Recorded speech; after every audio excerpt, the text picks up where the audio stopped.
Mapagpalang araw po sa inyong lahat. Ngayon po ay araw ng Sabado, ika-28 ng Marso.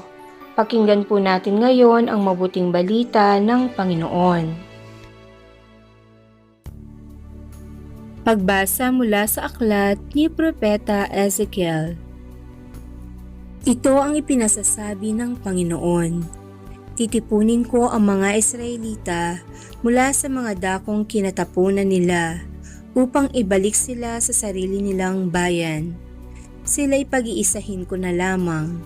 Isa lamang ang magiging hari nila. Hindi na sila mahahati, sila'y gagawin kong isa na lamang kaharian.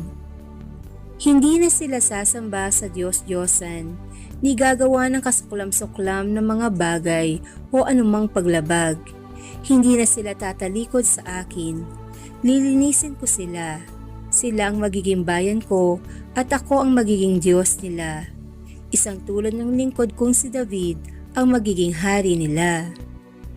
Susundin na nilang mabuti ang aking mga utos at tuntunin.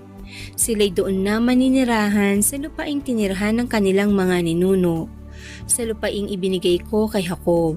Sila at ang kanilang mga anak at magiging anak ng mga anak ay doon mananatili habang panahon. Isang haring tulad ni David na aking lingkod ang magiging pinuno nila magpakailanman. Gagawa ako ng isang tipan sa kanila. Ito ay tipan ng kapayapaan at mamamalagi magpakailanman. Pagpapalain ko sila at pararamihin. Itatayo ko sa kalagitnaan nila ang aking templo. Ako'y mananatiling kasama nila magpakailanman. Ako ang magiging Diyos nila, sila ay magiging bayan ko. At kung mananatili sa kalagitnaan nila ang aking templo, malalaman ng lahat ng bansa na akong Panginoon ang humirang sa Israel upang maging akin. Ang Salita ng Diyos. Salamat sa Diyos. Salmong Tugunan. Pumapatnubay na Diyos ay pastol na kumukupkop. Mga bansa, pakinggan ninyo ang sabi ng poon at ipahayag ninyo sa malalayong lupain. Pinapangalat ko ang mga anak ni Israel, ngunit sila'y muli kong titipunin at aalagaan, gaya ng pagbabantay ng isang pastol sa kanyang mga tupa. Pumapatnubay na Diyos ay pastol na kumukupkop. Sapagkat tinubos ng poon si Jacob at pinalaya sa kapangyarihan ng kaaway na lubhang makapangyarihan at malakas.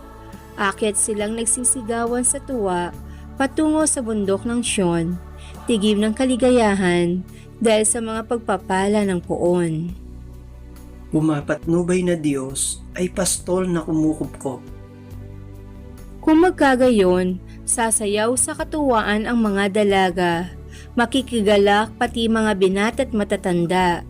Ang kanilang dalamhati ay magiging tuwa, papalitan ko ng kagalakan ang kanilang kalungkutan.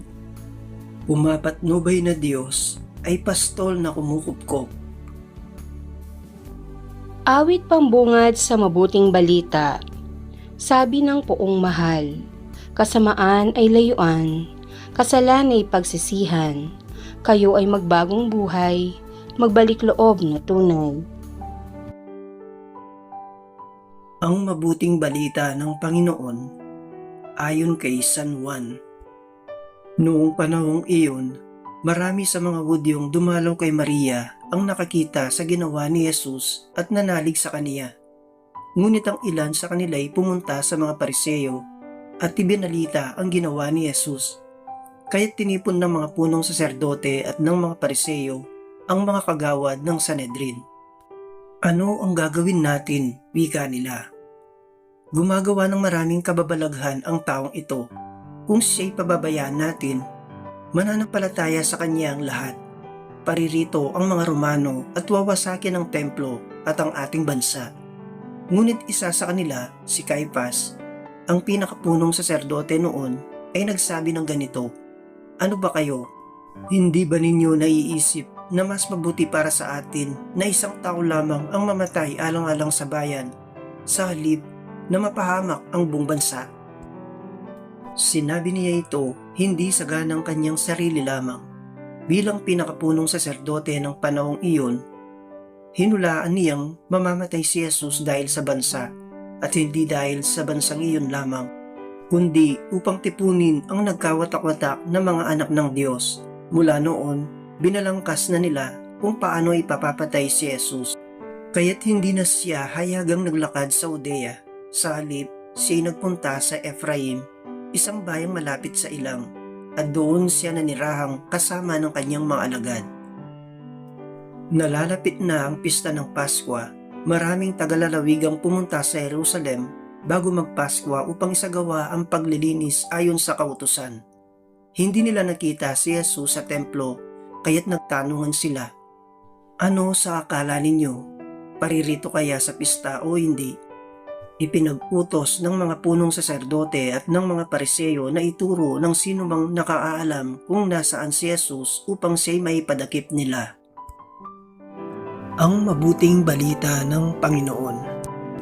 Pinupuri ka namin, Panginoong Hesukristo.